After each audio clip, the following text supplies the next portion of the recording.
চার মজাব কেন হয়েছে জানেন? ভৌগোলিক ভাবে চার মজাব হয়েছে ভৌগোলের কারণে। জমিনকে আল্লাহ চারি ভাগে ভাগ করছে। জমিন ইম্মা সাহারা, মরু আর মরু, ইম্মা জিবালি, পাহাড় আর পাহাড়, ইম্মা বাহারি, চতুর্দিকে সমুদ্র আর সমুদ্র, পানি আর পানি, ইম্মা মুস্তাওয়াল আর সমতল। দেখেন গুগলে সার্চ দিয়া জমিন এই চারি ভাগে ভাগ। আমি ঘুরা বলতেছি, আমি আপনাদেরকেও বলতেছি, ওলামাদেরকেও বলতেছি। আমরা অনেক সময় কটাক্ষ করি না। নদীমাতৃক দেশে আপনি সফর করেন, সমুদ্রের ভিতরে দ্বীপ দেশে আপনি বলবেন সালাম শাফি রহমতুল্লাহ আলাইহি, ওনার মুজাব বানা ছাড়া বাঁচা যাবে না। সব শাফি, মরু সব মালিকি, জিবালি সব হাম্বলি, পাহাড়ি সব সমুদ্রিক সব শাফি, সমতল সব হানাফি। এই জন্য আল্লাহ মুজাব বাক করছে। মুজাব বাক কি আপনার আমার চেহারা দিকে করছে নাকি? কেন আমরা কোথায় বাস করি? জমিনে। জমিনকে আল্লাহ চারি ভাগে ভাগ করছে। আল্লাহ আপনার দিকে দেখা মুজাব পাঠায় নাই, নিয়ম কানুন পাঠায় নাই, আল্লাহ জমিনের দিকে দেখা পাঠায়। এটা যার বুঝে না আসবো ও তর্ক বিতর্ক করবে, ও সঠিক রাস্তায় চলবে না। এই জন্য পায়ে হাত রেখা বলি, এত কিছু বুঝেন না, নিজের ইসলার জন্য হক্কানি আলেম ওলামা কারি হাফেজ আল্লাহ ওয়ালাদের পিছে চল। কুরআন কেউ আছে কিনা এখানে জানি না, অনেক পুরান তাবলিগ ওয়ালা কেউ এখানে আসি 20-25 বছর আগের আছেন? হ্যাঁ, 20-25 বছর আগের তাবলিগওয়ালা থাকলে বুঝে আসবে। আজ থেকে 20-25-30 বছর আগে 3 দিন লাগাইলে যতটুকু পরিবর্তন হইতো, এখন 3 চিল্লা লাগাইলেও এতটুকু হয় না। সত্য? হ্যাঁ সত্য তো, ভুল বলতেছি না তো?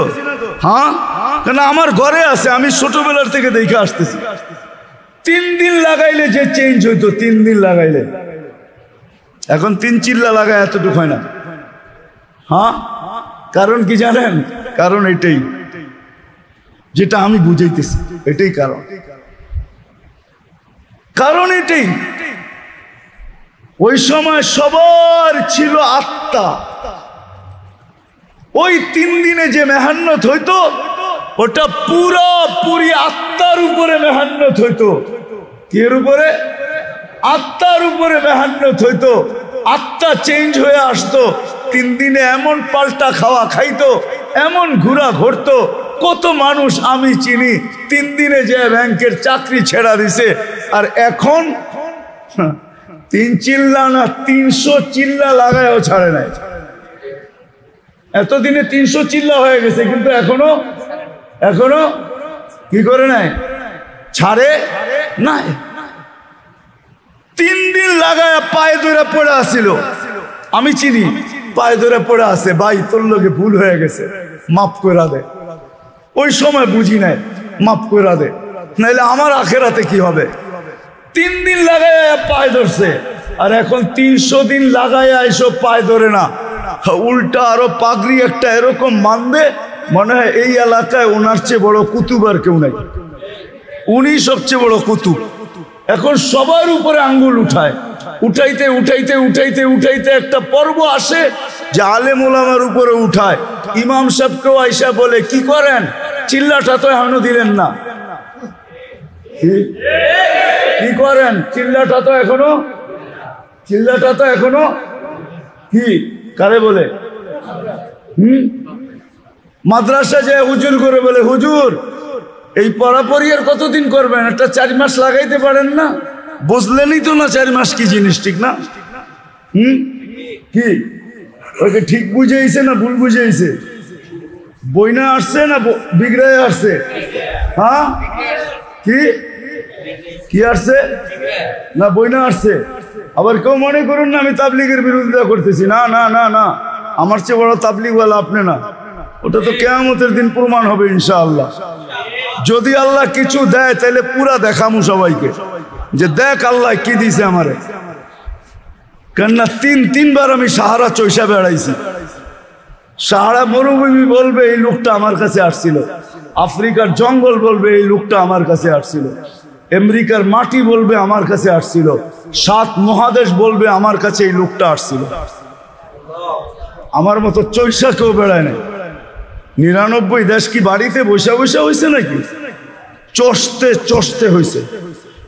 কি দিবে না দিবে ওটা পরের কথা, আপনি যদি বলেন আপনি বড় তাবলিগ আলা, আমি তাবলিগের বিরোধিতা করতেছি, না না, আমার চেয়ে বেশি দুনিয়ায় চৈষা দেখেন না আপনি,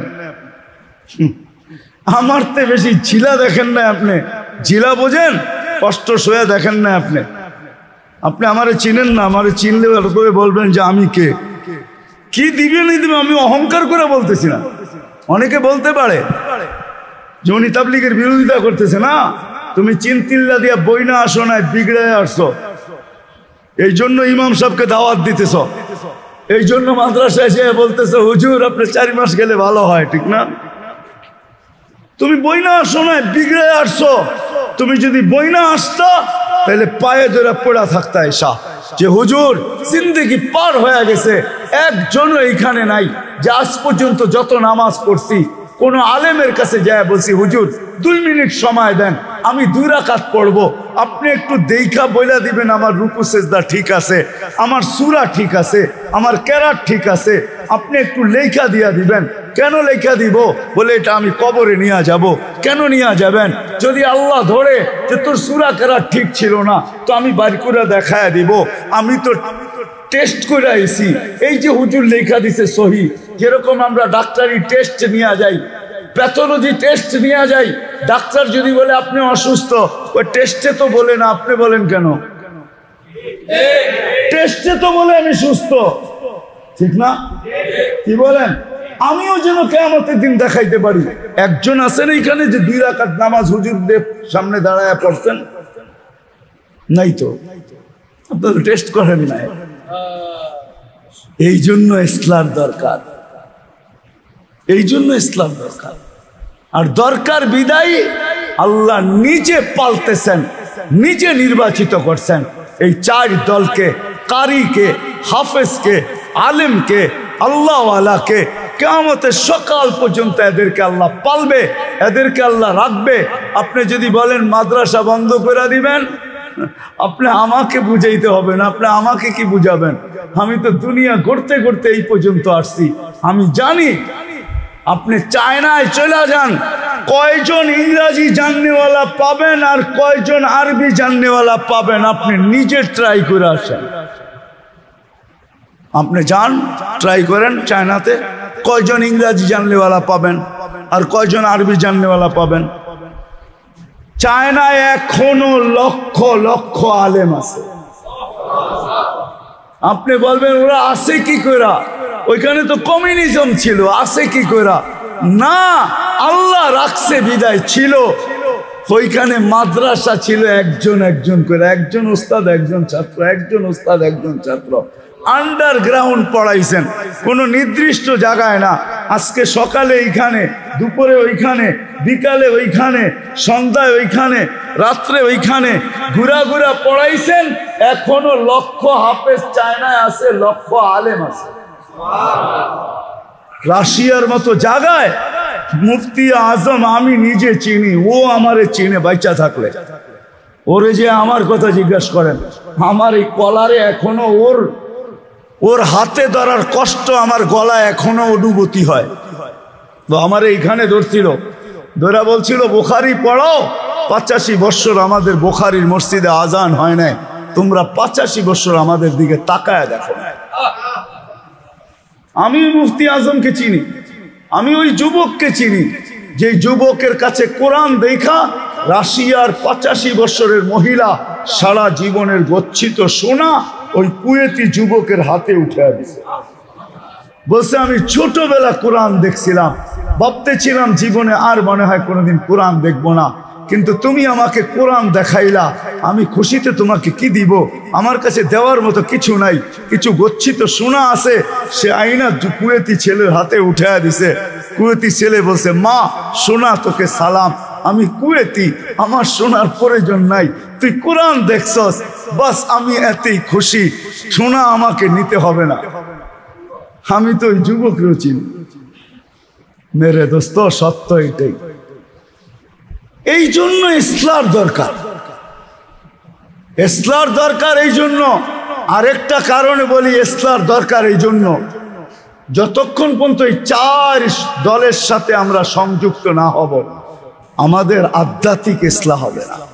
আর আরেকটা বড় জিনিস, যেটা সবচেয়ে বেশি দরকার হবে। আজকে হয়তো দরকার হয় না, কিন্তু কিয়ামতের মাঠে একটা জিনিস সবার দরকার হবে, সেটা হলো সুপারিশকারী প্রত্যেক ব্যক্তির দরকার হবে। না হবে না? হ্যাঁ, শাফাআতে কুবরা তো আমাদেরও দরকার হবে, সমস্ত নবী রাসূলের দরকার হবে শাফাআতে কুবরা। শাফাআতে কুবরা চিনেন? আমাদের নবীজি যতক্ষণ পর্যন্ত হিসাব কিতাবের কথা আল্লাহকে না বলবেন, আল্লাহ হিসাব কিতাব শুরু করবেন না। অথচ সমস্ত নবী রাসূলরা চাইতে থাকবে আল্লাহ হিসাব হয়ে যাক, কিয়ামতের মাঠের কঠোরতা আর সওয়া যায় না, হিসাব হয়ে যাক না। আল্লাহ কিচ্ছু করবেন না। মুসা আলাইহিস সালাম শেষমেশ বলবেন, আমরা চিৎকার দিলে কিছু হবে না, কিয়ামতের মাঠের বাদশা যে তার কাছে যাও, কাজে লাগবে। তো সবাই আসবে আমাদের নবীজির কাছে আর বলবে, আপনি বলে কিয়ামতের মাঠের বাদশা, আপনি চাইলেই হিসাব কিতাব শুরু হবে। তা আল্লাহর রাসূল বলবে, আনা লাহু আহাল, আনা আহলুহু, আমি এটার অধিকারী। তখনই সেজদায় পড়বেন। তা আল্লাহ বলবেন, ইরফা রাসাক, বন্ধু মাথা উঠান, আমি অপেক্ষায় ছিলাম। আপনি চাবেন কখন, আমি নামবো কখন, আপনি বলবেন কখন, আমি শুরু করব কখন। তখনই শাফাআতে কুবরা, ওই দিন যে সুপারিশই দরকার হবে। একটা উদাহরণ দিলে বুঝে আসে কিনা ভালো, এটাই জন্য দিতেছি। বলেন তো, বাংলাদেশের সর্ব আদালত থেকে যেই ব্যক্তির ব্যাপারে ফাঁসির সিদ্ধান্ত হয়, ওর বাঁচার কোনো রাস্তা আছে? হ্যাঁ, না, বুঝেন না আপনি। কি? রাষ্ট্রপতির কাছে প্রাণ ভিক্ষা, ঠিক না? হ্যাঁ হ্যাঁ, আছে তো। কিন্তু রাষ্ট্রপতির কাছে কি চলবে? কিছু চলবে? হ্যাঁ, কোর্ট চলবে, কোর্ট কাচারি চলবে, আদালত চলবে, জজ, উকিল, সুকিল, ম্যাজিস্ট্রেট, হ্যাঁ, কিছুই চলবে না। হ্যাঁ, রাজার বাদশার প্রেসিডেন্টের কাছে চলবে একটা সুপারিশ। যদি গোপন সুপারিশ ধরতে পারেন তাইলে চলবে, গ্যারান্টি না, চলতে পারে, চলতে গ্যারান্টি না। এই জন্য আল্লাহ কোরআনে বলছে, মালিক ইয়াউমিদ্দিন, আমি কিয়ামতের দিনের মালিক, আমি কাজী না, ওই দিনের মালিক আমি, ওই দিনের স্বামী আমি, ওই দিনের চলবে সুপারিশ, আমার কাছে চলবে। দুনিয়ার রাজার কাছে, বাদশার কাছে সুপারিশ চলে, কিন্তু চলতেও পারে, নাও চলতে পারে। অমুক ব্যক্তি, এরকম ঘনিষ্ঠ ব্যক্তি যদি সুপারিশ করে, হয়তো সে মাইনা নিতে পারে, নাইলে আসামি ভিক্ষা চাইলেই যে সে মাইনা নিবে, এটা কোনো গ্রহণযোগ্যতা নাই। কিন্তু আল্লাহর কাছে গ্রহণযোগ্যতা আছে। আল্লাহ হুকুম দিয়া দিয়েছেন, আমার কাছে সুপারিশই চলবে। এই জন্যই বলছেন, আশ-শুফাহা সালাত, কিয়ামতের দিন সুপারিশকারী তিন দল হবে, আল আম্বিয়া, সুম্মাল উলামা, সুম্মা শুহাদা। আম্বিয়ারা সুপারিশ করবে, দ্বিতীয় আলেমরা সুপারিশ করবে। এই জন্য মেরে দোস্ত, দুই কারণে এই চার সম্প্রদায়ের সাথে আমাদের সংযুক্ত হওয়া দরকার। ইসলার কারণে, একটা হলো ইসলার জন্য, নিজের ইসলার জন্য, কারির সাথে, হাফেজের সাথে। কারি আমাকে হরফ ঠিক করে দিবে, হাফেজ আমাকে আলফাজ ঠিক করে দিবে, উলামা আমাকে মানি ঠিক করে দিবে, আর আল্লাহ ওয়ালারা আমার মারেফত ঠিক করে দিবে। মারেফত আল্লাহর সাথে সংযুক্ত করে দিবে। এটা দুনিয়ার জন্য শুদ্ধি হবে।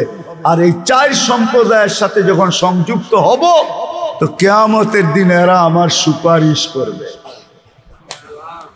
এটাও দিতেছি, হাফেজ 10 জন নিয়ে যাবে, হাফেজ কারি 10 জন নিয়ে যাবে, আলেম 400 জন নিয়ে যাবে।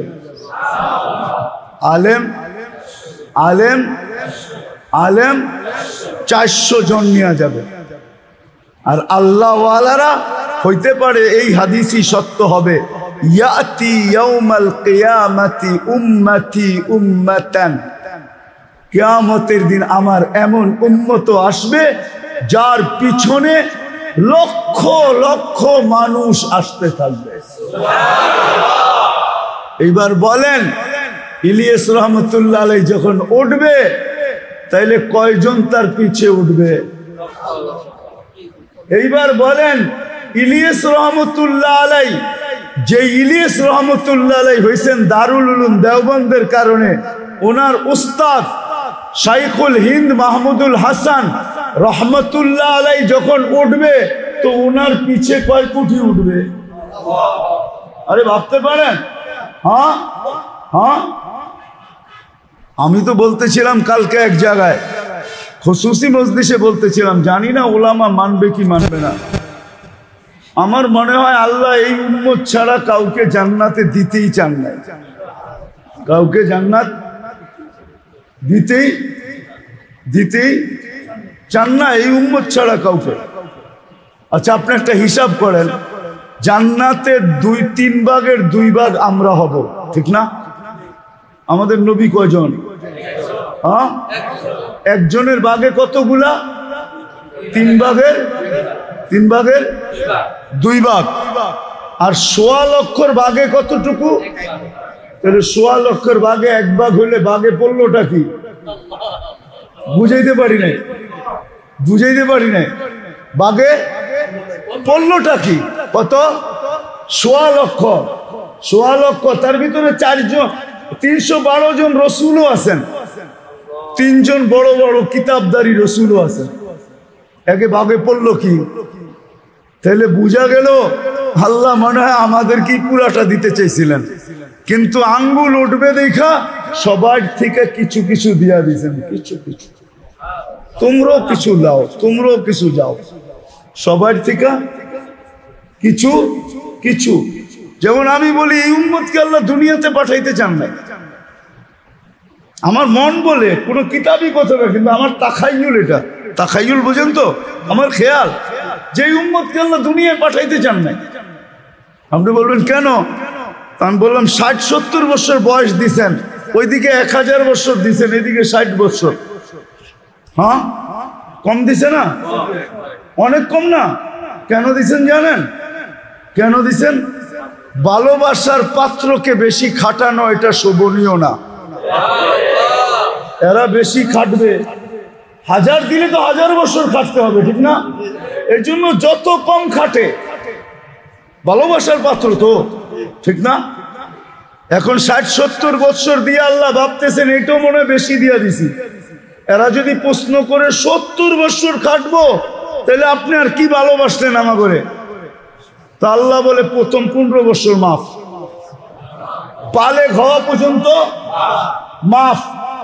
যা রয়ে গেল আল্লাহ বলে যদি প্রশ্ন করে আরো তো রয়ে গেল, তাইলে আর কি ভালোবাসলেন? আল্লাহ কয় 24 ঘন্টায় যতক্ষণ ঘুমাইবা ওইটাও মাফ। তাইলে আর রইল কি রইল? তাহলে আমি আল্লাহ যদি জিজ্ঞেস করি এটা এতটুকুর জন্য পাঠাইলেন কেন, তা আল্লাহ বলে পাঠাইছি কেন শুনবে? কিয়ামতের দিন তোমাদেরকে আমার পাশে সাক্ষী হিসাবে, আমার পক্ষে, আমার পাশে সাক্ষী হিসাবে দাঁড় করাবো। কেউ যদি আঙ্গুল উঠায় যে ওরা তো দুনিয়াই দেখে নাই, ওরা আমাদের বিরুদ্ধে সাক্ষী দিবে, তো দিয়ে কি কইরা? তখন যেন পাওটা উঠায় দেখায় দিতে পারি যে এই যে দেখো এখনো পায়ের নিচে মাটি লাগানো আছে, এই জন্য খালি তোমাদেরকে দুনিয়াটা পারানোর জন্য পাঠাইছি। অনেক সময় বলে না বিশেষ মেহমানকে, আরে আপনি থাইবেন না, আপনি বইসেন না, খাইয়েন না, ঘুমায়েন না, আমার বাড়িটা একটা পা দিয়া যায়। আল্লাহ যেন আমাদেরকে পা দেওয়ার জন্য দুনিয়ায় পাঠাইছে। মেরে দোস্ত, সত্য এটাই। আয়সা পড়ছে কারেন্ট, সত্য এটাই। এই জন্য ইসলার প্রয়োজন, এই জন্য ইসলার প্রয়োজন। কেননা ইসলার দ্বারা যদি আমরা আল্লাহ ওয়ালাদের সাথে, ওলামাদের সাথে যদি আমরা সংযুক্ত না হইলাম, তাইলে আমাদের আত্মা, শরীর তো শরীর, এটা তো দুনিয়ার জান্নাতেও যাবে না, জাহান্নামেও যাবে না। এটা কিন্তু জান্নাতে যাবে না, জাহান্নামে যাবে না। জান্নাতের শরীর ভিন্নটা, ওইখানের পোশাক ভিন্ন। 60 হাত লম্বা হবে, 120 ফিট লম্বা হবে, 120 ফিট। আলা তাওলি আদম 60 জিরা, 10টা শারীরিক গুণে গুণান্বিত হবে। আলা তাওলি আদম 60 জিরা, আলা হুসনে ইউসুফ, আলা মিলাদি ঈসা ঈসা আলাইহিস সালামের মতো বয়স, আলা কুওয়াতি মুসা, মুসা আলাইহিস সালামের মতো শক্তি, আলা সাউতি দাউদ, দাউদ আলাইহিস সালামের মতো গলার আওয়াজ, তারপরে খুলুকি মুহাম্মদ, আমাদের নবীজির আখলাক ভিতরে সেট হবে, কুওয়াতু মিয়াতু রাজুল, 100 পুরুষের যৌবন শক্তি পাবে, জুরদুন মুরদুন মুখালুন, মুছ থাকবে না, দাড়ি থাকবে না, চোখে সুরমা লাগানো থাকবে। আর দুযোগে যখন যাবে তো এই শরীরটা যাবে না, এক দুযোগীর বসতে লাগবে 470 কিলোমিটার, কামা বাইনাল মক্কা ওয়াল মদিনা। শুধু বসতে জায়গা লাগবে এতটুকু। একটা দাঁত হবে 10 কিলোমিটার চওড়া, উপরের মারিটা হবে 160 কিলোমিটার।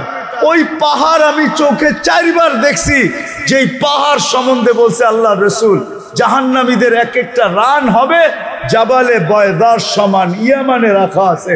আমার এই 2 চোখ 4 বার দেখছি ওই পাহাড়। ওইটা আমি আপনাদেরকে বুঝাবো, তো বুঝাবো কি করে?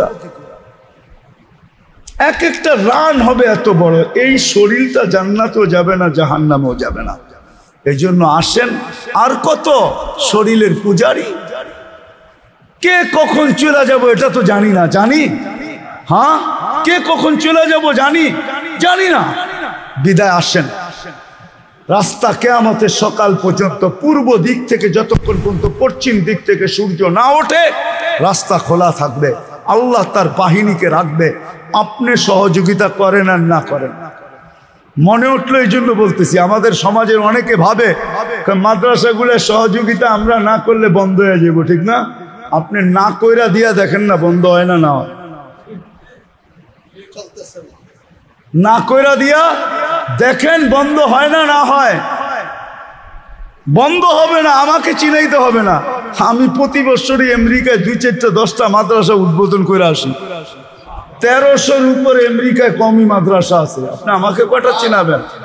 আমি গত সেপ্টেম্বরে 3টা গির্জায় মসজিদ উদ্বোধন করে আসছি, 4টা মাদ্রাসা উদ্বোধন করে আসছি। আবার এবার যাবো ইনশাআল্লাহ, যদি আল্লাহ নিয়ে যায়। জুনের শেষের দিক দিয়ে যাব। আমাকে চিনাইতে হবে না। আপনি এখান দিয়ে বন্ধ করবেন, এটা সিস্টেম ওরকমই। ওই প্রবাদ বাক্যটা মানেন আপনি, নদীর এপার ভাঙ্গে ওপার গড়ে, এই তো নদীর খেলা, সকাল বেলার দনিরে তুই ফকির সন্ধ্যা বেলা। আপনি এইখানে বন্ধ করবেন, ওইখানে আল্লাহ চালু করবে। আপনি ভাববেন দুনিয়ার থেকে বন্ধ হয়ে যাবে? ইম্পসিবল। যত দিন পূর্ব পশ্চিম দিক থেকে সূর্য না ওঠে, যদি কথা বুঝে আইসা থাকে, তাইলে ইউনিয়নের মানুষকে বলবো, হক্কানি আলেমদের সাথে, আল্লাহওয়ালাদের সাথে নিজের আধ্যাত্মিক চিকিৎসার জন্য, ইসলার জন্য, আধ্যাত্মিক সুস্থতার জন্য, এটার কোনো বিকল্প নাই। আপনি আপনাকে সংযুক্ত করবেন ওয়াদা? আর একটা কথা শেষ, আপনি যদি সংযুক্ত নাও করতে পারেন, তাহলে আপনাদের পায়ে হাত রেখা বলবো, মসজিদে বসা, মসজিদে বসা বলতেছি। আমি আঙ্গুল উঠাবো না। আঙ্গুল কি? কোন হাফেজ, কারি, আলেম, হক্কানি আলেম ওলামার উপরে আঙ্গুল উঠাবো না। আঙ্গুল উঠাবো না। আপনি ভাবছেন আপনার আঙ্গুল কেউ দেখে নাই? শুধু দেখে নাই কেরামান কাতিবিন ইয়ালামুনা মা তাফআলুন। কেরামান কাতিবিন আপনার ছবি নিয়ে আনিছে, আপনি চিন্তা করেন না। আঙ্গুল সহ ছবি নিয়ে আনিছেন। প্রজেক্টর শুধু আপনারা বানাইছেন, কিয়ামতেও প্রজেক্টর আল্লাহ লাগাবে। একটু পর পরই দেখবেন প্রজেক্টরে আপনার আঙ্গুলটা আপনাকে ইশারা করবে। আমি কিন্তু বারবার উঠতেছি, তোমার খবর আছে। ওই দিন আঙ্গুল আল্লাহ দেখায় ছেড়ে দিবে। এই জন্য হক্কানি আলেম ওলামার উপরে আঙ্গুল উঠাইতে যান না।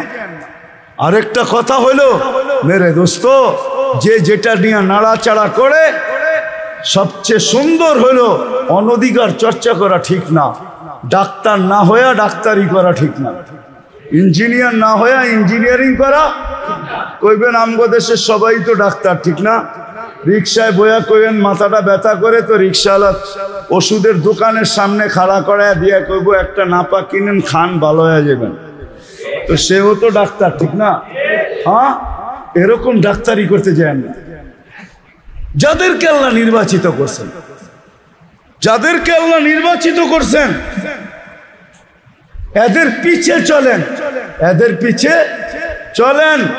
নিজে বেশি বসতে যান না, বিপদে পড়বেন। বেশি বসতে যান না, এদের পিছে চলেন। হক্কানি আলেম ওলামা আল্লাহ ওয়ালাদের পিছে চলেন। আমার কথা বুঝে আসবে একদিন। আরেকটা কথা বলতেছি, না বললেই নয়, বেশি সহি সহি তালাশ করেন না, বুঝছেন না?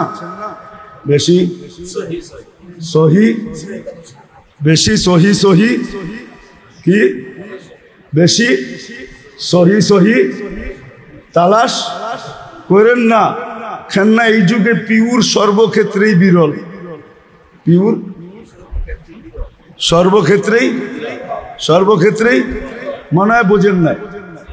এই যুগে পিউর সর্বক্ষেত্রেই বিরল না, না বিরল না? হ্যাঁ, ব্যাখ্যা লাগবে না, যে বুঝার সে বুঝবে। পিউর সর্বক্ষেত্রেই কি বিরল। বিদায় যেরকম আছে, যতটুকু আছে, আপনার হুকুম হইল পিছে চলো। আপনাকে হুকুম হইল কি? পিছে চলো। আপনি পিছে চলতে থাকেন। বুদ্ধিমান হইলে বন্দুক আরেকজনের কান্দে রেখা উড়াবে, বন্দুক আরেকজনের কান্দে রেখা চালাবে, সে বুদ্ধিমান। কেমন বুদ্ধিমান? আমার মাথায় লবণ থুইয়া বড়ই খায়া চলে গেল, এগুলো বুদ্ধিমান। ঠিক আছে, আলেম ওলামা হক্কানি ওয়ালা আলেম ওলামা আল্লাহ ওয়ালাদের পিছে চলবেন, দায় দায়িত্ব আপনার কান্দে আসবে না। আর বেশি গাটাগাটি করবেন, আপনারটা আপনার কান্দে আসবে। ওই দিন জবাব আপনি দিতে পারবেন না, জবাব আপনি দিতে পারবেন না। আমি দুনিয়া ঘুরা বলতেছি, আমি দুনিয়া ঘুরা বলতেছি, আমি দুনিয়া ঘুরা বলতেছি। আমারও মনে অনেক প্রশ্ন ছিল, কিন্তু আলহামদুলিল্লাহ সফরের দ্বারা সব হল হয়ে গেছে, সফরের দ্বারা সব হল হয়ে গেছে। আমারও প্রশ্ন ছিল মনে, আমারও প্রশ্ন ছিল মনে, সব হল হয়ে গেছে দুনিয়া ঘুরার কারণে। আমি সাহারা মরুভূমিতে যেয়ে দেখছি যে এইখানে মালিকি রাস্তা নেই, মালিকি মজাব মানা ছাড়া কোনো রাস্তা নেই। কেন? যত মরু সব মালিকি। চার মজাব কেন হয়েছে জানেন? হ্যাঁ বলবো, রাগ হবেন না তো? হ্যাঁ, ভৌগোলিক ভাবে চার মজাব হয়েছে, ভৌগোলের কারণে। হ্যাঁ, ভৌগোলিক কারণে। জমিনকে আল্লাহ চারি ভাগে ভাগ করছে।